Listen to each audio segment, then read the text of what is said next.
Friday, and that means it's time for Friday Follies. And for that, we turn to Fox News contributor Raymond Arroyo. All right, Raymond, I know you're obsessed with the story of Jimmy Kimmel's suspension. Howls of protest. My ears are ringing with the howls. The Writers Guild, they're picketing, I saw. They're claiming it's First Amendment violation. Got talk show hosts, past and present. I mean, it's insane. Yeah, well, they also took up this free speech violation routine. Watch. We all see where this is going, correct? It's managed media, and it's no good. It's silly. It's ridiculous, and you can't go around firing somebody because you're fearful or trying to suck up to an authoritarian criminal administration in the Oval Office. Tonight, we are all Jimmy Kimmel. I still have a show, though, right? That is blatant censorship. Well, this is not censorship, Laura. As you alluded to earlier, the government is doing nothing here. This is a private network deciding that Kimmel's show had lost so many viewers and advertisers, it was no longer sustainable. And these comments about Charlie Kirk's assassin, they were just the latest in a line of offensive statements, Laura. And you just can't say this kind of stuff at a hot moment in the culture. Now, Raymond, when you look at the decline, and look, broadcast television is getting fewer people annually watching, right? But since 2013, it's straight down. I think they've lost 50% of their audience.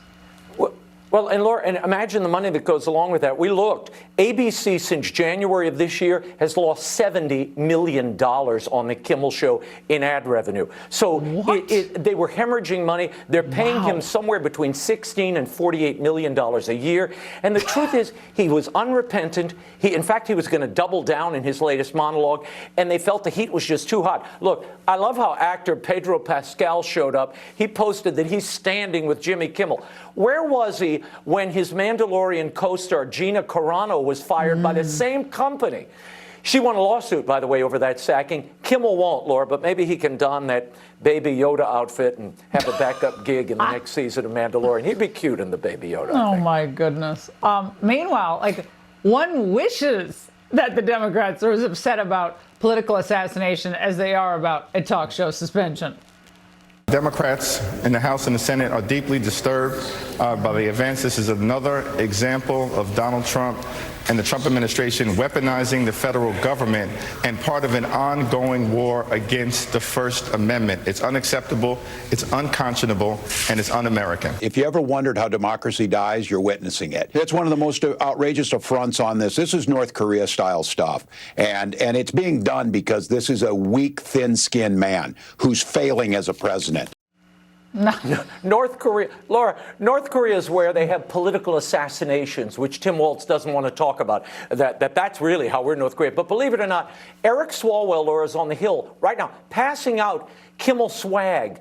My personal take on this is this whole narrative was completely avoidable. Look, you had Nexstar who came out and said, wait a minute, we're the affiliate, we're offended by this, we're suspending the show.